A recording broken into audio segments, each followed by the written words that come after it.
ఇప్పుడు ఈ పిల్లలు ఉన్నారు కదా! ఈ 2.5 లాక్స్ మంది. వాళ్ళు ఇండియాకొచ్చి ఎలా చర్యలు తీసుకుంటే బెటర్? అంటే ఇండియాకొచ్చి ఏం చేస్తారు వాళ్ళు? ఏం చేయాలి? ఫస్ట్ నేను వాళ్ళ బాధలేందో నేను చెప్తేనండి. హ్మ్. వీళ్ళకు ఈ పిల్లలకి అర్థం కాదు వాళ్ళకు. వాళ్ళకి చాలా మందికేందంటే వాళ్ళు ఏ కంట్రీలో ఉన్నది, ఏది వాళ్ళ వాళ్ళ వాళ్ళ మాతృదేశం ఏదన్నది వాళ్ళకి అర్థం కాదన్నట్టు. ఆ! కొందరు పిల్లలు వాళ్ళు వాళ్ళ తల్లిదండ్రులు చెప్తారు, "అరే నాయనా నువ్వు ఇక్కడ పుట్టలేదురా నాయనా, అమ్మాయి నువ్వు ఇక్కడ పుట్టలేదు, నీకు ఈ ప్రొవిజన్స్ లేవంటే" వాళ్ళకి అర్థం కాదు. హ్మ్. వాళ్ళే వాళ్ళు క్వశ్చన్స్ నన్నేమని అడుగుతారంటే, మరి మా పక్కింటి అమ్మాయి, పాకిస్తాన్ అమ్మాయి వాళ్ళ తల్లిదండ్రులు 4 ఏళ్ల కింద వచ్చిండ్రు, వాళ్ళ గ్రీన్ కార్డ్ వచ్చిందంటే మరి మీ తల్లిదండ్రులు ఇండియాలో పుట్టిండ్రు కదా, వాళ్ళకి మీకు డిఫరెన్సు, వాళ్ళకు గ్రీన్ కార్డ్ వచ్చింది, మీ మీ తల్లిదండ్రులు గ్రీన్ కార్డ్ రాదు, నీకు కూడా గ్రీన్ కార్డ్ రాదు, నీ ప్రొవిజన్ నువ్వు చూసుకోవాలని చెప్తాం. వాళ్ళు ఇంకో క్వశ్చన్ అడుగుతారంటే, మరి అదేంది ఆ మెక్సికన్ అమ్మాయి ఉంది కదా మా ఫ్రెండు, ఆమె మంచి ఫ్రెండు, ఆ జెసికా అని ఉంది, వాళ్ళ తల్లిదండ్రులు మొత్తం గోడ దూకే వచ్చిండ్రు, మరి ఆ జెసికాకేమో ఎంప్లాయ్మెంట్ ఆథరైజేషన్ ఇచ్చిండ్రు, వర్క్ పర్మిట్ ఓకే. ఇచ్చిండ్రు ఆమెకు, మరి నాకెందుకు ఇస్తారంటే, మరి మీ తల్లిదండ్రులు గోడ దూకు రాలేదు, గోడ దూకు వచ్చి ఉండేది, గోడ దూకు రాలేదు, వాళ్ళు మీ తల్లిదండ్రులు మంచి ట్యాక్స్ పే చేసి ఇవన్నీ చేస్తాను కాబట్టి, మీ తల్లిదండ్రులు అన్ని లీగల్ ఫాలో చేస్తారు కాబట్టి మీకు ఎంప్లాయ్మెంట్ ఆథరైజేషన్ రాదని పిల్లలకి చెప్పాల్సి వస్తుందండి. అయితే ఈ హ్మ్. తల్లిదండ్రులు ఎప్పుడైతే చెప్తారో పిల్లలకు వాళ్ళకి అర్థం కాదు అవును. పిల్లలకి. వాళ్ళు ఏం చేస్తున్నప్పుడు నా దగ్గర పట్టుకొస్తారు, లాయర్ నువ్వు చెప్పురా నాయన, మరి మా పిల్లలకి అర్థం కాదన్నట్టు వాళ్ళు క్వశ్చన్స్ అన్నీ అడుగుతారు నన్ను. భలే బాధ అనిపిస్తుంది వాళ్ళు అడిగినప్పుడు. అరే మరి అవును. వాళ్ళకి ఎందుకు ఇస్తారు, నాకెందుకు ఇస్తలేరు అని అంటాడు. కొన్నిసార్లు ఏమైందంటే అక్కకు గ్రీన్ కార్డ్ రాదు, తమ్ముని గ్రీన్ కార్డ్ వస్తుంది. హ్మ్. అది ఎట్లా అంటే, ఆ గ్రీన్ కార్డ్ వచ్చే టైంకు తమ్ముడు కనుక 21 ఇయర్స్ కన్నా తక్కువ ఉన్నాడు అనుకోండి, తమ్మునికి వస్తుంది. హ్మ్. అక్కకి ఎందుకు గ్రీన్ కార్డ్ రాదంటే, అక్క 21 ఇయర్స్ క్రాస్ అయింది కాబట్టి అక్క గ్రీన్ కార్డ్ రాదు. సో వీడిడేమో మంచిగా గ్రీన్ కార్డ్ వచ్చి వెళ్ళిపోతాడు, అమ్మాయికి ఏమో ఇబ్బంది అవుతుంది అన్నట్టు.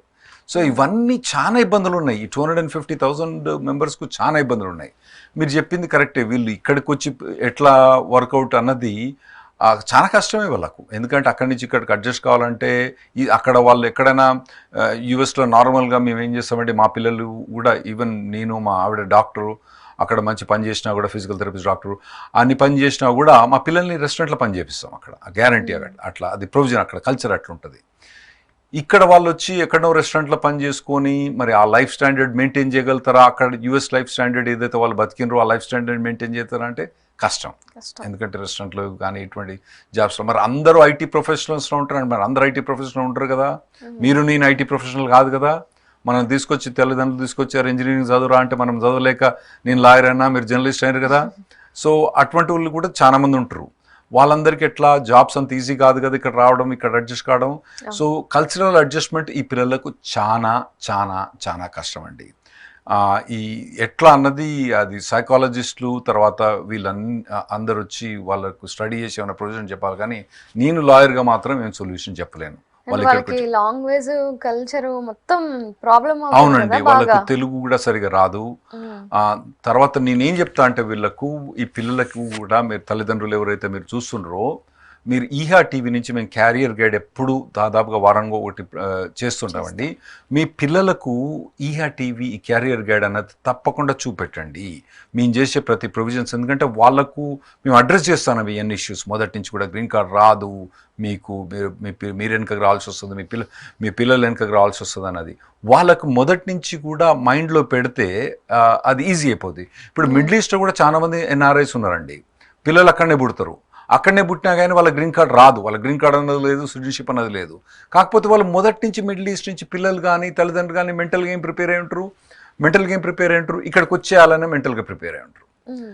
ఇప్పుడు యుఎస్లో ఉన్న వాళ్ళు మాత్రం అట్లా ప్రిపేర్ గారు. యుఎస్లో ఉన్న వాళ్ళు ఏంటంటే అంతకుముందు ఉన్న జనరేషన్ అంతా వాళ్ళందరూ గ్రీన్ కార్డ్స్ వచ్చినాయి, వాళ్ళందరికీ మంచిగా ఉన్నారు కాబట్టి ఈ కొత్తగా వచ్చే వాళ్ళందరికీ కూడా వస్తాయని అనుకుంటారు, కానీ రావని మనకు తెలుసు.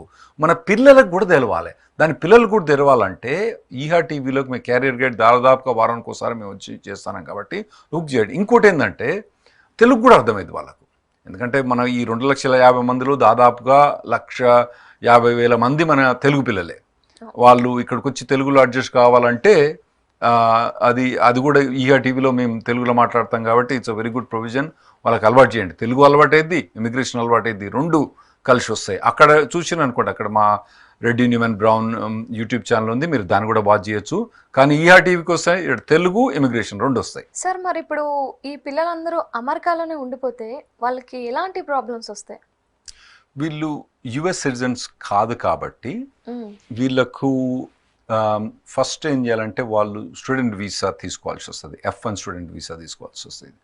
నార్మల్గా అక్కడ యుఎస్ సిటిజన్స్కి ఉన్న ఫీజు కన్నా వీళ్ళ ఫీజు దాదాపుగా 2 to 3 times ఎక్కువ పేయాల్సి వస్తుంది అక్కడ. అది మెయిన్ ఇబ్బంది. ఇంకోటి ఏంటంటే వీళ్ళకు వర్క్ పర్మిట్ అంటే నార్మల్గా స్కూల్కి పోయేట వాళ్ళు, కాలేజీ పోయే వాళ్ళకు ఏది మన స్టూడెంట్ వీసా వాళ్ళకి వర్క్ పర్మిట్ తీసుకోవాల్సి వస్తుంది. యుఎస్ సిటిజన్ వాళ్ళకేమో వర్క్ పర్మిట్ అవసరం లేదు, ఎందుకంటే వాళ్ళు ఎంబటే వాళ్ళు యుఎస్ సిటిజన్స్ కాబట్టి వాళ్ళకి ఎవరి దగ్గర నుంచి వర్క్ పర్మిట్ అక్కర్లేదు. స్టూడెంట్ వీసా వాళ్ళకు ప్రతి దానికి వర్క్ పర్మిట్ కావాల్సి వస్తుంది అన్నట్టు. ఇప్పుడు నేను ఇంతకుముందు ఏం చెప్పినా, మా పిల్లోడు కానీ మా ఫ్రెండ్స్ పిల్లోళ్ళు అని వీళ్ళందరినీ ఏం చేస్తాం, అమ్మాయిలను కానీ రెస్టారెంట్లో పనిచేయడానికి పంపుతాం.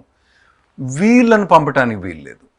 ఈ స్టూడెంట్ వీసా వాళ్ళు రెస్టారెంట్లో పనిచేయడానికి వీల్లేదు. రెస్టారెంట్లో పని చేయకపోతే అక్కడ కల్చర్ తెలియదు వాళ్ళకు, అంటే అడ్జస్ట్ కాలేరు అంత ఈజీగా. సో కొన్ని డిఫికల్టీస్ ఉంటాయి అన్నట్టు. ఇంకోటి ఏంటంటే కొన్ని ప్రొవిజన్స్ ఉంటాయి. ఇప్పుడు మీ పిల్లగాడు కనుక డాక్టర్ కావాలనుకోండి, మొదటి నుంచి ఏంటంటే వాళ్ళు హై స్కూల్ ఉన్నప్పటి నుంచి కానీ ఆ తర్వాత 21 years లోపే వీళ్ళు కొన్ని యాక్టివిటీస్ చేయాల్సి వస్తుందండి. ఆ యాక్టివిటీస్కు వర్క్ పర్మిట్ కావాలి, వర్క్ పర్మిట్ దొరకదు.